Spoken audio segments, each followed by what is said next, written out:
Un matin, un simple tableau de chiffres se renverse à Washington et tout un équilibre agricole vacille. En face, une loi de 2,1 milliards de dollars votée au Burkina Faso transforme ce que les États-Unis considéraient comme un marché captif en terrain de jeu beaucoup moins docile. Alors que les fermes du Midwest cherchent un nouveau refuge pour leur maïs, que peut signifier ce geste pour les jeunes Africains qui observent Ibrahim Traoré défier les anciennes règles? Et si ce premier non changé en silence, la suite de la partie. Si cette histoire captive autant d'économistes que d'agriculteurs, c'est parce qu'elle annonce plus qu'un différend commercial. Elle ouvre une fenêtre sur la redistribution silencieuse d'un pouvoir que l'on croyait verrouillé. Le bénéfice central, comprendre comment une loi agricole peut renverser 15 ans d'équilibres globaux, éclaire directement la place de l'Afrique dans la prochaine décennie. En observant la réponse américaine entre inquiétude politique et nervosité des marchés, l'on mesure à quel point une décision prise à Ouagadougou peut influencer les stratégies de Washington, de Bruxelles ou de Pékin. Et pendant que les opinions publiques s'interrogent, les fermiers burkinabés perçoivent enfin la possibilité de vendre sans être écrasés par des subventions étrangères. Mais une question demeure, presque suspendue.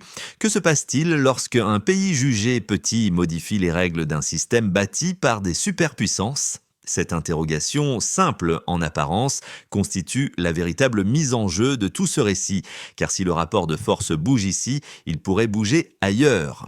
La première projection confidentielle transmise au Congrès américain a révélé une rupture que peu de décideurs avaient anticipée, une chute de 30% des exportations de maïs vers l'Afrique de l'Ouest, suivie d'un effondrement de près de 50% des flux de soja.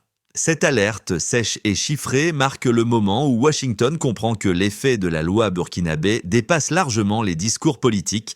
Ce mini-reveal éclaire ce que beaucoup n'avaient pas vu venir. Derrière une décision adoptée dans un pays enclavé se cache une recomposition plus profonde du marché agricole mondial.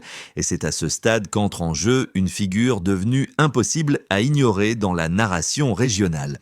Ibrahim Traoré, dont la posture souverainiste donne un cadre politique à ce basculement économique. Pour situer l'enchaînement, il faut remonter aux décennies durant lesquelles les subventions américaines ont imposé une asymétrie structurelle. Le blé, le maïs et le soja des États-Unis arrivaient sur les étals africains à des prix que les cultivateurs locaux ne pouvaient affronter. La logique n'était pas simplement commerciale, elle était systémique. Chaque saison, un producteur africain semait sans savoir si son travail survivrait à l'arrivée anticipée d'un cargo subventionné. À Ouagadougou, la frustration s'est accumulée lentement, presque imperceptiblement, jusqu'à devenir une pression collective. Lorsque la loi anti-subvention de 2,1 milliards de dollars a été votée, elle n'a pas pris naissance dans un bureau climatisé, mais dans des années de pertes, de récoltes bradées et de marchés saturés. L'adoption du texte n'était donc pas un geste d'opposition frontale.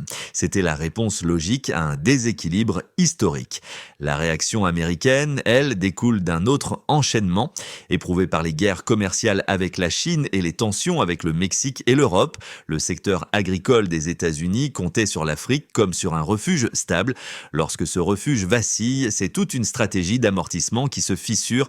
Et à travers ce jeu de causes et d'effets, une question ouverte au P1 trouve son premier écho. Si un pays modifie le rapport de force, combien d'autres pourraient suivre la même trajectoire? Dans les premiers jours suivant l'adoption de la loi, ce ne sont pas les analyses internationales qui ont donné le ton, mais les voix discrètes des villages où l'agriculture façonne la vie quotidienne. À Koumsila, un producteur d'âge mûr raconte avoir vu son maïs arriver enfin sur le marché avant les cargaisons étrangères, un renversement rare après des années où sa récolte pourrissait en réserve avant même d'être affichée sur les étals. Ce témoignage, modeste mais précis, illustre ce que la réglementation change dès sa mise en œuvre, l'ordre d'apparition des produits et donc la place que les consommateurs accordent à la production locale. Plus au nord, une jeune entrepreneuse agricole explique que les premières réactions des grossistes montrent déjà un ajustement des comportements, non pas une explosion de la demande, mais un glissement subtil. Les acheteurs anticipent moins l'arrivée des cargaisons américaines et se tournent davantage vers les coopératives locales pour sécuriser leur stock. Ce changement ténu, presque fragile, constitue pourtant un indicateur essentiel de la dynamique à venir. Dans ces micro-cas, une constante se dégage. La loi est perçue non comme un acte de défi, mais comme un mécanisme de respiration économique. Le discours national porté par Ibrahim Traoré trouve ici son expression la plus concrète, celle d'agriculteurs qui cessent d'être spectateurs d'un marché dominé par des forces extérieures. La question, résumée en quelques mots par un chef de coopérative, souligne l'enjeu: comment défendre une agriculture sans lui donner le temps d'exister? Ce point, simple mais déterminant, forme le so what de cette étape. La souveraineté agricole n'est pas une revendication théorique, elle commence par la capacité d'un pays à protéger les premiers maillons de sa chaîne alimentaire. Le déclencheur n'a pas surgi au moment où la loi a été signée, mais lorsqu'un ensemble de signaux épars a convergé en une tension palpable entre les marchés, les institutions et les gouvernements. Washington a d'abord réagi avec prudence, espérant que le texte burkinabé ne serait qu'un geste symbolique destiné à envoyer un message politique. Les premières notes internes du département de l'agriculture ont pourtant brisé cette illusion. L'accès privilégié au marché ouest-africain n'était plus garanti. Les analystes ont alors rédigé dans l'urgence une série de scénarios montrant comment une simple restriction ciblée pouvait se transformer en changement structurel pour les filières américaines. La scène initiale avait basculé. Le pic de tension s'est produit 2 jours plus tard lorsque les chaînes d'information américaines ont repris les chiffres du Farm Bureau en les reliant à la loi burkinabé.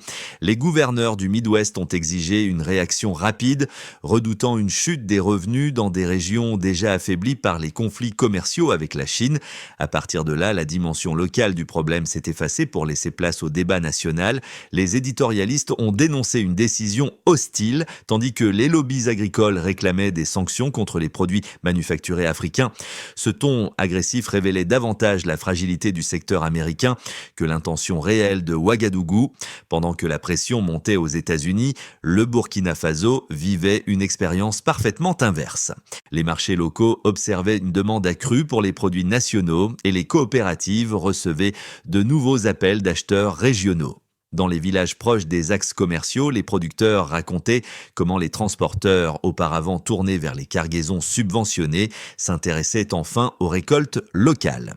Ce mouvement, encore modeste, validait toutefois la logique de la loi. Réduire la dépendance vis-à-vis des importations, rétablir un espace économique respirable et redonner du poids à la production interne.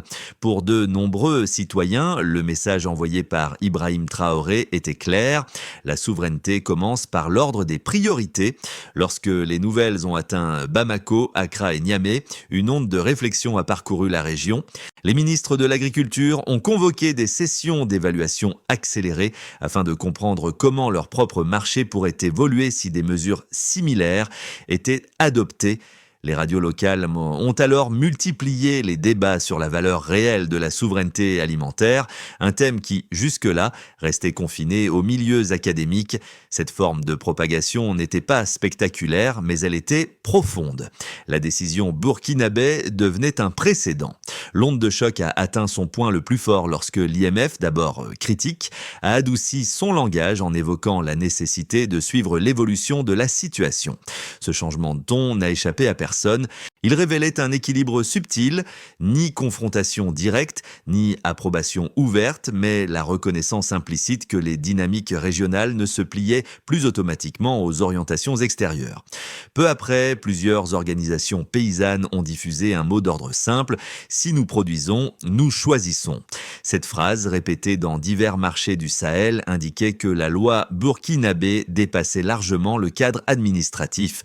Elle devenait un repère mental, un catalyseur de discours et un levier d'action. Dans cette succession d'événements rapides, une certitude se dégage: la chronologie n'est pas celle d'une confrontation improvisée, mais celle d'une recomposition logique née d'années d'asymétrie. Et lorsque les pièces s'imbriquent ainsi, la suite dépend moins de l'intention que de l'inertie des systèmes. La phase suivante du raisonnement repose sur 3 blocs quantitatifs déjà apparus dans les premières analyses américaines. Le premier chiffre, 30% de baisse des exportations américaines de maïs vers l'Afrique de l'Ouest, constitue la mesure la plus directe de l'impact du texte burkinabé. Cette estimation, présentée dans un mémo interne au Congrès, indique une contraction brutale d'un flux commercial considéré jusque-là comme stable. Elle montre surtout une dépendance structurelle. Lorsque une seule décision nationale peut déplacer une part aussi importante du commerce, c'est que l'équilibre antérieur reposait sur un désavantage systémique pour les producteurs africains. Le deuxième indicateur, près de 50% de recul annoncé pour les exportations américaines de soja, illustre une vulnérabilité plus profonde encore. Dans les modèles agricoles occidentaux, le soja constitue un pilier des chaînes d'approvisionnement liées à l'élevage, ce qui signifie que ce frein à l'accès africain a des répercussions en cascade. La phrase d'un analyste américain résume la peur sous-jacente. Si l'Afrique ferme cette porte, c'est l'ensemble de notre corridor du Midwest qui tremble. On comprend alors pourquoi les gouverneurs ont réclamé une réponse politique immédiate. Les marges sont déjà minces et ce choc pourrait accélérer l'érosion des revenus régionaux. Le troisième chiffre, un effondrement potentiel à zéro pour les achats de blé américain par le Burkina Faso, le Mali et le Niger, apparaît comme une projection extrême, mais il s'appuie sur une tendance concrète. Ces pays cherchent depuis plusieurs années à réduire leur dépendance aux importations subventionnées. Ce scénario sert moins à prédire l'avenir qu'à signaler un basculement. Si les achats tombent réellement à zéro, l'architecture habituelle du commerce céréalier entre les États-Unis et le Sahel devra être entièrement repensée. La logique derrière cette projection tient en une question de base. Pourquoi continuer à importer du blé moins cher mais destructeur pour les marchés locaux alors qu'une politique de soutien interne peut réorienter la demande ? Ces trois mesures, 30%, 50%, 0, forment la grille d'interprétation de la réaction américaine. Elles condensent des années de tensions commerciales en quelques lignes et traduisent la vulnérabilité d'un système construit sur l'idée que l'Afrique resterait un débouché passif. Or, la loi burkinabé prouve l'inverse. Les marchés africains ne sont ni fixes ni silencieux. Ils peuvent devenir déterminants pour les acteurs extérieurs. À Ouagadougou, cette lecture chiffrée prend un tout autre sens. Les coopératives voient dans ces données la preuve que leurs difficultés passées tenaient moins à leur productivité qu'à une concurrence faussée. Les entrepreneurs agricoles soulignent que la trajectoire impulsée par Ibrahim Traoré ne repose pas sur un volontarisme isolé, mais sur une correction nécessaire d'un déséquilibre durable. Et sur le terrain, ces chiffres se transforment en signaux psychologiques. Les producteurs se sentent pour la première fois placés au centre d'un débat international. Cette dimension symbolique compte autant que les pourcentages. Lorsque des communautés rurales comprennent que des projections mondiales réagissent à leurs décisions nationales, un changement profond s'opère. La souveraineté cesse d'être un mot, elle devient un cadre d'action possible. Le défi consiste désormais à transformer ces premiers effets en résultats durables, capables d'éviter que les chiffres ne se retournent contre eux si les investissements échouent à suivre le rythme, car les données ne sont jamais statiques. Elles reflètent des décisions, mais elles exigent également une continuité politique. Deux thèses opposées dominent aujourd'hui le débat autour de la loi agricole burkinabé. La première, largement relayée par les milieux économiques américains, affirme que la mesure crée une distorsion supplémentaire dans un marché déjà secoué par les tensions commerciales. Selon cette vision, interdire l'entrée de produits bénéficiant de subventions fédérales reviendrait à fermer la porte à un système mondial interdépendant. Les analystes insistent sur un point, les marchés africains représentent une soupape essentielle pour les producteurs du Midwest et toute restriction pourrait amplifier l'instabilité intérieure aux États-Unis. Les chiffres évoqués dans les rapports, baisse de 30% du maïs, recul proche de 50% pour le soja, servent ici d'argument pour démontrer que l'impact dépasse la symbolique politique. La seconde thèse, défendue par de nombreuses voix africaines, avance au contraire que la loi n'est pas une rupture, mais une correction. Les agriculteurs qui ont vu leurs produits évincés pendant des décennies par des cargaisons subventionnées rappellent qu'il n'y avait jamais eu de concurrence, mais un écrasement systémique. Dans cette perspective, la souveraineté agricole ne constitue pas une réaction hostile, mais un rééquilibrage indispensable. Les témoignages de Kumsila ou des coopératives voisines montrent comment un simple changement de priorité peut modifier les comportements d'achat, même avant que les effets structurels ne se matérialisent. Ce camp estime que l'Afrique n'a pas fermé une porte, elle a cessé de laisser une entrée à sens unique. Face à ces deux positions, la réponse la plus cohérente repose sur les données disponibles et sur la logique d'enchaînement causal révélée depuis l'adoption du texte. Les chiffres ne montrent pas une agression, mais la fragilité d'un modèle américain qui comptait sur l'Afrique comme stabilisateur de ses propres déséquilibres. Les micro-indicateurs africains reflètent, eux, une levée d'asphyxie plus qu'une volonté de confrontation. Dans ce contexte, la ligne incarnée par Ibrahim Traoré s'inscrit davantage dans une dynamique d'autonomisation que dans une logique d'opposition. Le Stillman aboutit donc à une conclusion simple. Les deux visions identifient un risque, mais seule la seconde éclaire son origine réelle, un déséquilibre ancien que la loi ne crée pas, mais qu'elle met enfin à nu. Un basculement silencieux apparaît. Ce midpoint ne réside pas dans un nouvel indicateur, mais dans la manière dont l'Afrique commence à percevoir sa propre marge de manœuvre. À Bamako, Accra et Niamey, les débats publics ne tournent plus autour de la crainte des représailles américaines. Ils portent sur la possibilité de bâtir enfin une stratégie agricole continentale cohérente. Cette inversion du centre de gravité marque un changement profond. Pendant des années, les discussions africaines se déroulaient en réaction aux décisions extérieures. Désormais, ce sont les grandes puissances qui réagissent au mouvement issu d'Ouagadougou. Ce glissement presque imperceptible dans les premiers jours devient visible lorsque plusieurs ministères de la région commandent des études accélérées sur l'impact potentiel d'une politique inspirée du modèle burkinabé. L'enjeu n'est plus théorique, il concerne la capacité du continent à transformer une décision nationale en point d'appui collectif. Dans ce contexte, la parole d'Ibrahim Traoré résonne différemment. Elle n'est plus seulement un signal politique, mais un repère narratif dans lequel de nombreux citoyens projettent l'idée d'une autonomie possible. Et c'est ici que la dynamique se renverse. Si l'onde partie du Burkina trouve un terrain fertile chez ses voisins, la portée de la loi dépasse le cadre agricole pour devenir un test de maturation stratégique.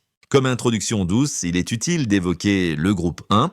Les ménages pour les familles burkinabées, l'effet le plus immédiat ne concerne pas une baisse spectaculaire des prix, mais un rééquilibrage psychologique. Acheter local cesse d'être un acte contraint et devient un geste rationnel. Dans plusieurs quartiers de Ouagadougou, les commerçantes affirment que les clients se tournent davantage vers les produits issus des coopératives, non parce qu'ils sont soudainement moins chers, mais parce que le marché cesse d'être inondé par des cargaisons subventionnées arrivant en avance.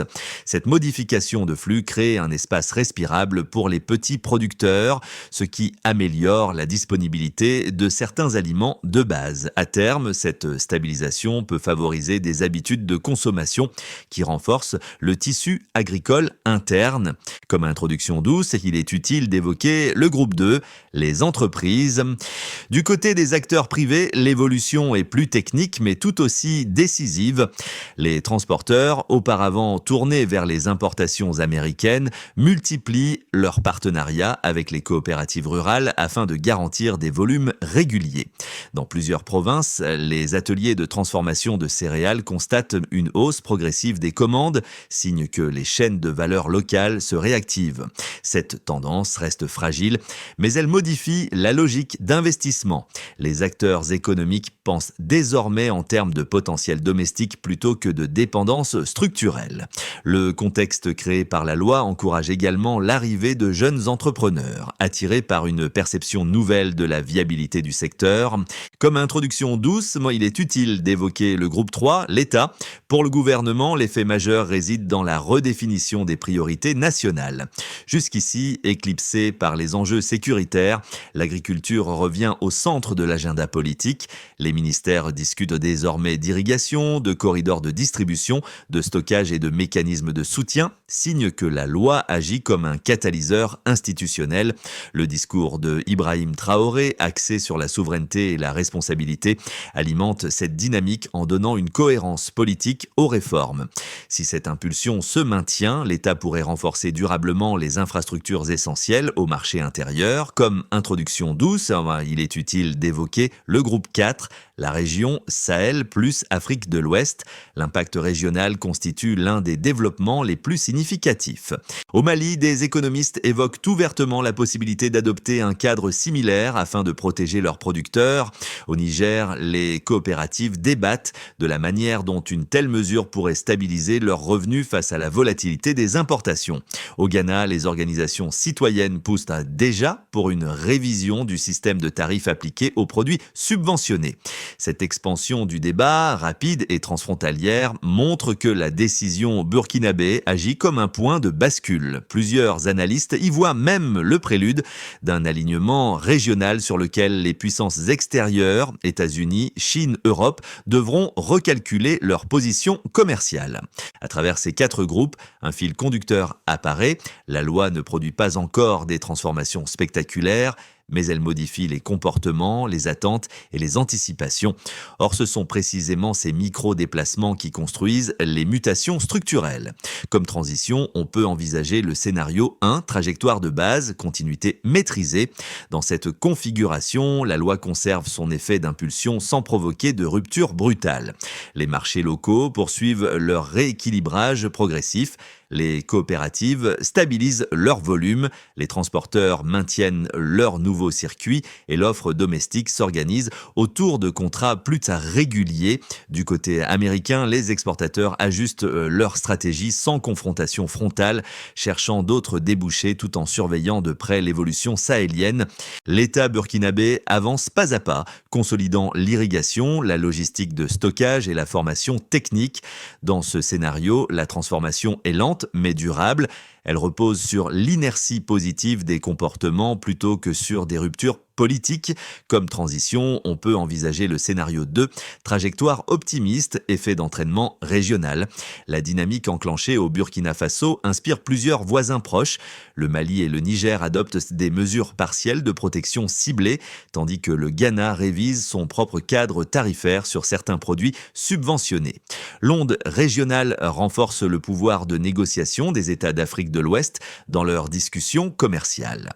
Les entreprises locales gagnent en visibilité, attirant une première vague d'investissements agricoles à petite échelle. À l'intérieur du pays, les chaînes de valeur prennent confiance. Transformation, conditionnement et distribution se structurent, créant un début de corridor alimentaire régional. Dans ce scénario, la cohérence stratégique se renforce, soutenue par un discours politique unifié auquel la figure d'Ibrahim Traoré apporte une continuité symbolique.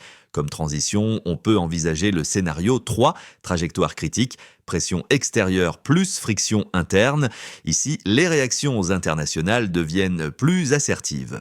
Les lobbies agricoles américains accentuent leur pression, encourageant des mesures commerciales défensives. Les institutions financières, prudentes, conditionnent certains programmes à une visibilité accrue sur les politiques internes burkinabais. Dans le pays, les infrastructures tardent à suivre le rythme, créant une tension entre ambition politique et capacité logistique. Les coopératives craignent alors une stagnation, voire un retour partiel à la dépendance si le marché interne ne consolide pas ses progrès. Ce scénario n'implique pas un échec, mais il souligne la nécessité d'une continuité politique forte pour soutenir les effets initiaux de la loi. Comme réflexion douce, il est utile de considérer ce qui suit. Face à ces 3 trajectoires, l'approche la plus pertinente consiste à raisonner non en termes de victoire ou de risque, mais en termes de conditions. Quelles structures doivent être consolidées pour que les effets positifs ne reposent pas uniquement sur l'élan d'une décision? Pour beaucoup de citoyens, cette histoire dépasse les chiffres et les cartes commerciales. Elle touche à la manière dont un pays imagine sa place dans le monde. Le premier angle concerne les jeunes urbains, souvent déconnectés du secteur agricole, mais directement affectés par les prix alimentaires. Ils découvrent que la stabilité de leur panier quotidien dépend de décisions prises à des milliers de kilomètres et que la loi burkinabé reconfigure cette dépendance. Ce lien longtemps invisible éclaire soudain leur propre vulnérabilité économique. Le deuxième angle touche les familles rurales, pour qui l'agriculture représente une identité avant d'être un métier. Les parents qui envoient leurs enfants à l'école voient désormais dans la réorganisation des marchés une occasion d'offrir un horizon fiable. Ils perçoivent la loi comme une porte entrouverte plutôt qu'une barrière fermée, un espace où leur travail cesse d'être écrasé par la concurrence importée. Cette perception simple mais profonde renforce leur sentiment de reconnaissance économique. Le troisième angle concerne les travailleurs des chaînes logistiques et commerciales, transporteurs, grossistes, petites unités de transformation, tous ressentent à leur manière le déplacement progressif des flux. Pour eux, l'impact n'est pas idéologique, mais opérationnel. Chaque changement dans l'ordre d'arrivée des produits peut modifier leurs revenus mensuels, leurs contrats et même leur routine.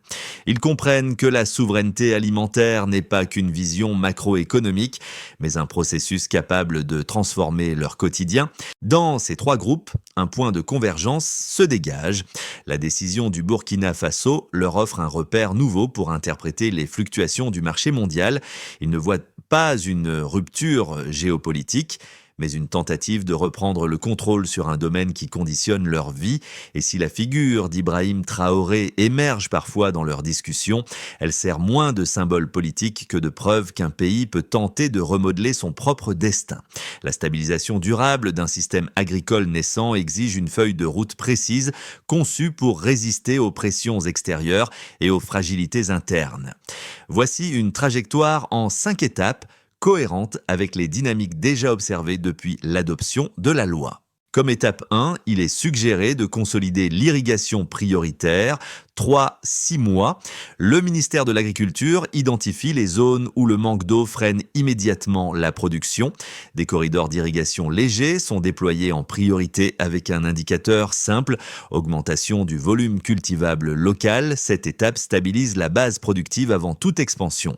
Comme étape 2, il est suggéré de structurer les coopératives en pôles régionaux, 4-8 mois. Les groupements existants sont regroupés en pôles logistiques afin d'optimiser transport, stockage et négociation. L'indicateur clé devient le taux de vente écoulé avant stockage prolongé qui mesure l'efficacité immédiate du réseau. Les coopératives renforcées peuvent ensuite négocier des contrats plus sûrs.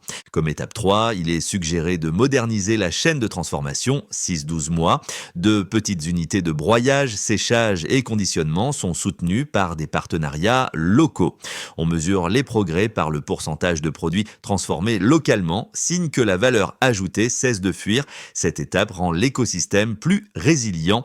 Comme étape 4, il est suggéré de sécuriser les prix agricoles, immédiat plus révision semestrielle. L'État met en place un prix plancher ajusté tous les 6 mois.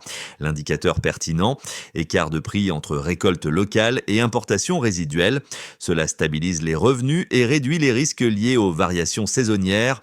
Comme étape 5, il est suggéré de harmoniser la stratégie avec les voisins, 6-12 mois.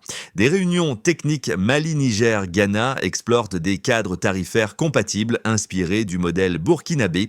Le succès se mesure via la proportion de produits circulant dans un corridor régional sécurisé. Dans cette phase, la position portée par Ibrahim Traoré devient un point d'ancrage politique pour faciliter la coordination. Cette feuille de route transforme l'élan initial en architecture durable, capable de résister aux cycles extérieurs. Dans les villages où tout a commencé, le souvenir des premiers témoignages continue de donner une forme humaine à cette transformation. À Koumsila, le producteur qui voyait enfin son maïs atteindre le marché avant les cargaisons subventionnées décrit aujourd'hui une sensation nouvelle, celle de ne plus travailler dans le vide. Ce motif, celui d'une récolte qui trouve enfin sa place, réapparaît comme un fil discret reliant les choix politiques aux vies ordinaires.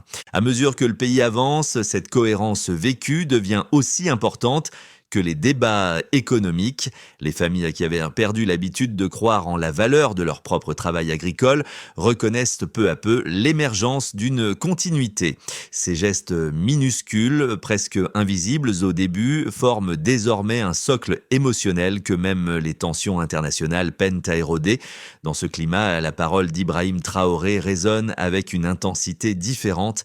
Elle ne parle plus d'un projet abstrait, mais d'un tissu réel que les habitants habitants sentent enfin se retisser autour d'eux. Et le retour au motif de la récolte n'a rien d'anodin. Il rappelle qu'une politique n'existe réellement que lorsqu'elle modifie le quotidien de ceux qui n'ont pas la puissance d'écrire des lois. Une dignité retrouvée change tout. Il reste maintenant une dernière dimension, celle de la conversation collective. L'histoire de cette loi n'appartient pas seulement aux décideurs ou aux analystes, mais aussi à celles et ceux qui la vivent au quotidien, qui observent les marchés changer et qui mesurent, parfois pour la première fois, le poids réel de leurs choix. Dans un contexte où chaque pays cherche une voie pour renforcer sa souveraineté alimentaire, le Burkina Faso propose une piste qui interpelle bien au-delà de ses frontières.